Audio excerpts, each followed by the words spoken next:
For your ears only, for the week of December 12th, I'm David Alpern. I'm Eddie Robinson. It's very hard not to look at the recent polls and think that the odds are very high I'm going to be the nominee. And by the way, I don't object if people want to attack me. That's their right.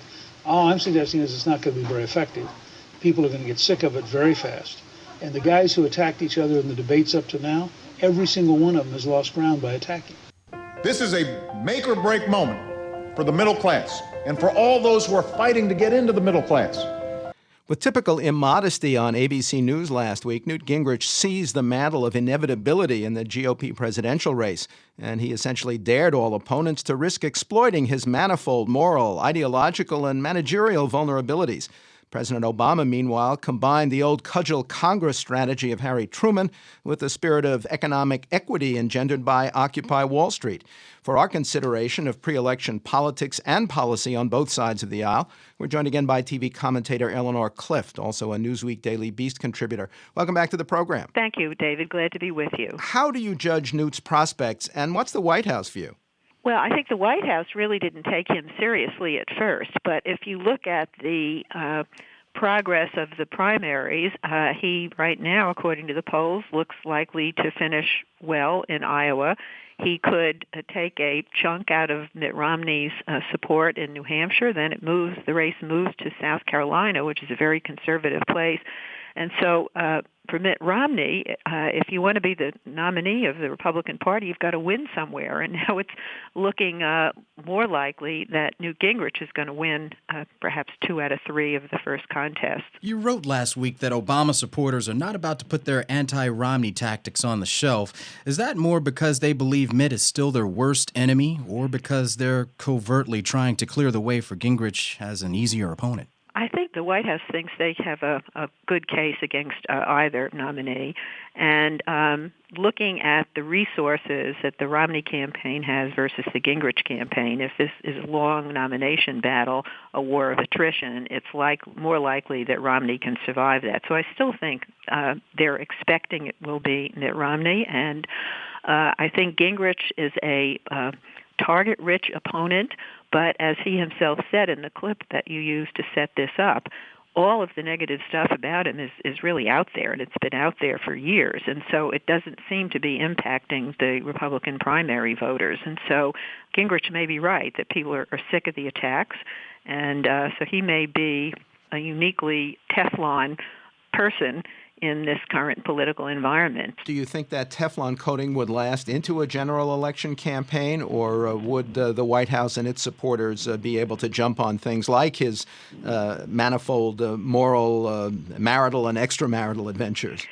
Yeah, I think it's going to be less about his moral and extramarital adventures because Mitt Romney certainly is a stellar family man, and so is Barack Obama. But I think this race is going to be more about the economy and who can lead us out of the morass and who can make America feel like we're on top again.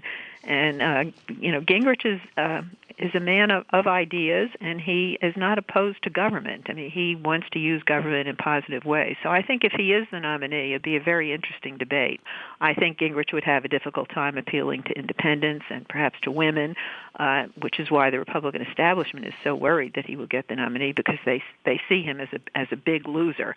But so many of the rules of politics have been thrown out the window that I'm hesitant to predict anything with any degree of certainty. One question being raised in light of Newt's new poll standings is whether he has the organization required to convert them into votes. Does the age of the Internet make that easier? The age of the Internet makes it easier to raise money and to certainly keep your name out there. You don't have to hit the campaign trail and stay in expensive hotels every night. But Iowa is still it's the caucuses. It's a cold January night, January 3rd. You have to get people to get out and go to the voting place. The Republican process isn't as cumbersome as the Democrats. They don't have to go to various parts of the room and get 15% for each candidate. I think it's more of a secret ballot. But still, I think organization counts in Iowa. And so that will be the first test of whether the new kind of campaigning that Newt seems to think he's invented can actually work. The polls on Obama are a little confusing. The majority in a new one say flatly he should be bounced. On the other hand, other polls show the president remains competitive with all the actual GOP wannabes. Well, I think that people still like President Obama. They haven't given up on him. They want him to succeed. And if the White House is successful in making this not a referendum on people's disappointment over the last 4 years and turns it into a choice between what life would be like in a Gingrich America or Romney America versus the policies that Barack Obama is putting forward, I think that the president remains very competitive, especially with the Occupy Wall Street movement having changed the political narrative from, gee, we're really worried about the deficit, to what about all of this income inequality and the 99% wants a chance to succeed in the world. Talk about Obama's current focus on fairness and the middle class and the lessons of the Truman victory in 1948.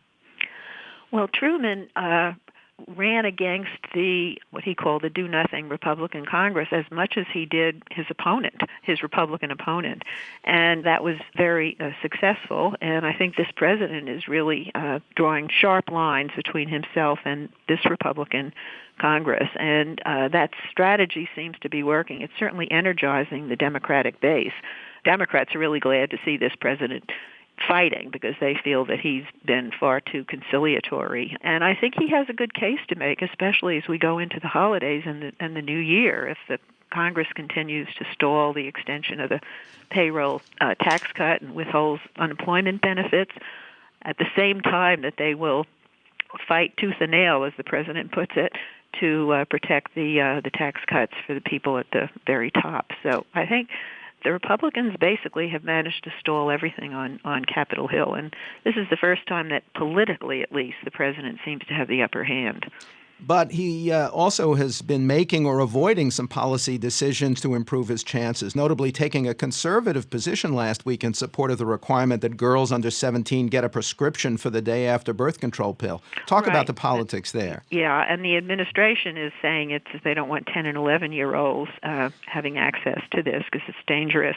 Well, I think 1% of girls that age are sexually active, but 15 and 16-year-olds are really the demographic that making this medication more available would reach. But I think, the president saying that he's the father of young daughters and this is a common sense decision, I think he speaks to a lot of moms and dads around the country. And so I think it's a very good political decision. Medically, it's probably not a wise decision, but I think now is not the time to hand the opposition a political issue that they could really turn into a wedge issue that could really hurt the Democrats' chances. TV commentator Eleanor Clift is also a Newsweek Daily Beast contributor. Her books include 2 Weeks of Life, a memoir of love, death, and politics, Founding Sisters and the 19th Amendment, Madam President, Shattering the Last Glass Ceiling. Quote from the news, "Our hearts are broken again." That was Virginia Tech University President Charles Steger after a campus policeman was shot by a young visitor who later apparently killed himself. It happened as university officials were in Washington to appeal a $55,000 fine for inadequate response to the 2007 massacre there, in which 32 people died and 25 were wounded. Next, are we already at war with Iran? For your ears only.